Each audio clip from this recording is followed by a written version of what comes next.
Hey guys, today I'm going to climb some of the new boulders in the gym and talk about the things that I like and dislike about the route setting. I'll start with this purple V0. At every gym I've been to, the V0s have always been a jug ladder. What I like about this one is that the holds aren't pure jugs. They're a little slopey and smooth, which fits the more vertical angle. I really like when a V1 teaches you different moves or body positions. This pink V1 is basically just a jug ladder. I've seen some creative V1s that teach you how to cross over and step through, or force laying back against the hold, and some of them even have more dynamic or committing moves. But I'm not really a fan of this climb. I move on to this blue V3 that starts with jugs and has awkward moves to the left. Then it ends on 3 holds that are slightly worse. I like that the route overall intends a specific sequence for the hands. It's also cool that they're introducing different hold types, but this is definitely too easy to be a V3, which is a trend in this gym.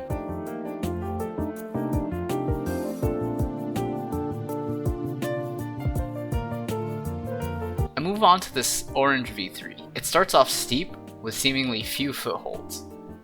Then it levels out with 2 slightly worse holds at the end. I really like that it starts with 1 foothold. It follows this theme throughout the rest of the climb too. It teaches you to get comfortable with flagging, which is something I still struggle with. I also like that there are opportunities for heel hooks. That's an important technique that I think should be taught early. Overall, I like the climb, but it's a bit easy for the grade, especially the second half. I move on to this green V3. It starts on some jugs, then you have to traverse to an undercling. Next are some side pulls. Then you go to a slopey hold and a pinch. Finally, you have some jugs to help you get to the finish on a crimp. Spoiler alert, I love this boulder. I think the labels are super helpful for learning hold types. I like the first moves because the traverse, where you can learn to cross over with your hands. You learn to stand up into an undercling. I think it would be cool if the first side pull was angled a little more aggressively, with the foothold slightly more to the right to force a layback position. The second side pull is definitely angled better, but I skipped it. I also really like the big slopey footholds because they teach you how to place your foot properly and put weight through them. Overall, it's an amazing climb with easy moves to introduce you to different hold types. However, I'd say that this is probably a V1.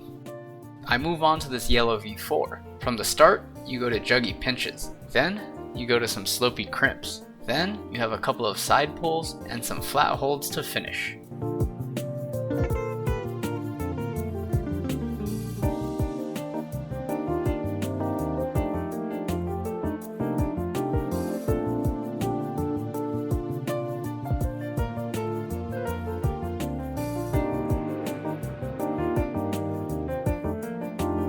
I get stuck in this position, so I try to get my weight out to the right to make the left hand better, but I end up higher on the hold and I fall off.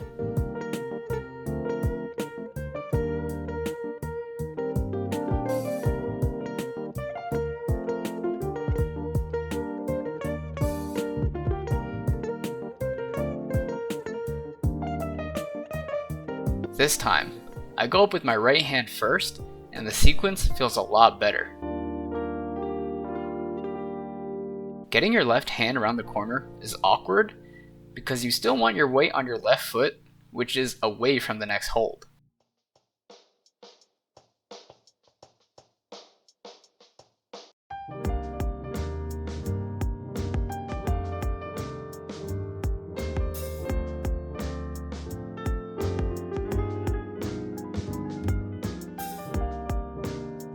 Overall, this is a fun climb. I move on to this gray V4. It starts off on some flat holds, then there are 2 big slopey holds.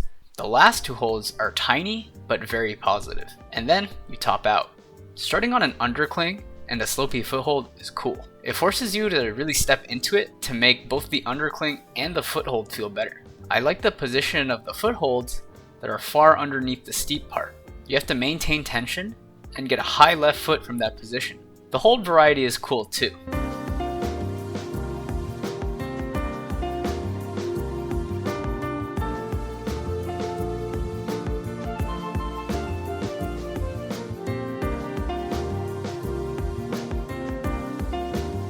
I think this is significantly easier than the last V4 though. I move on to this green V5 with avocado slice holds. There's a hold where the flat edge is only a few millimeters wide. Next, there's two good holds, but one is blocked and the other is angled. The second to last hold is awful, and the last hold is okay. Then you have to top out.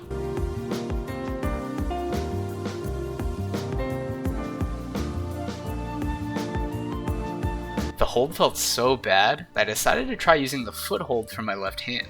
I try to toe hook the small hold out left to make the move, but it doesn't work.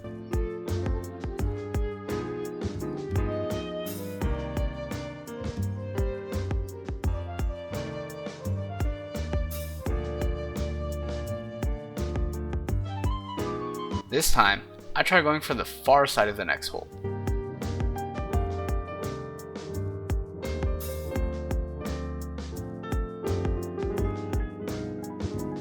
This time, I push off the start hold instead of toe hooking, and I'm able to get the next hold.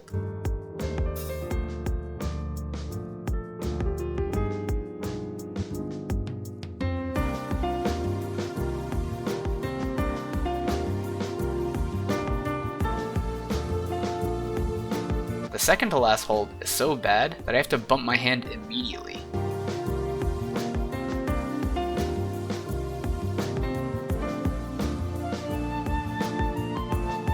I try to shift my weight over my left foot and match, but I end up falling. Overall, I think it's a fun climb that requires strong fingers, good body positioning, and body tension. I move on to this yellow V6. It starts with a move where you run across the volumes. Then, there are moves to these big pinchy holds. Then, there's a tiny jug to finish.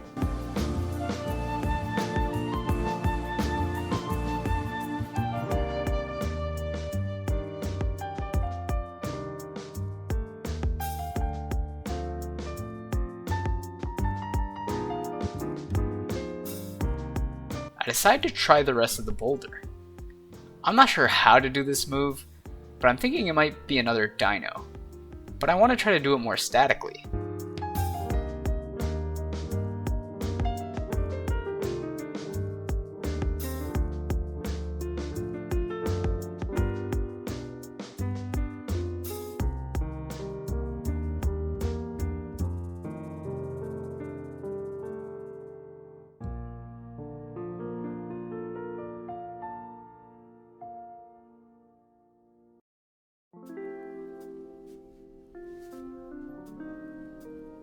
I move on to this ungraded comp boulder. It has two dynos, and then you have to get high feet to finish.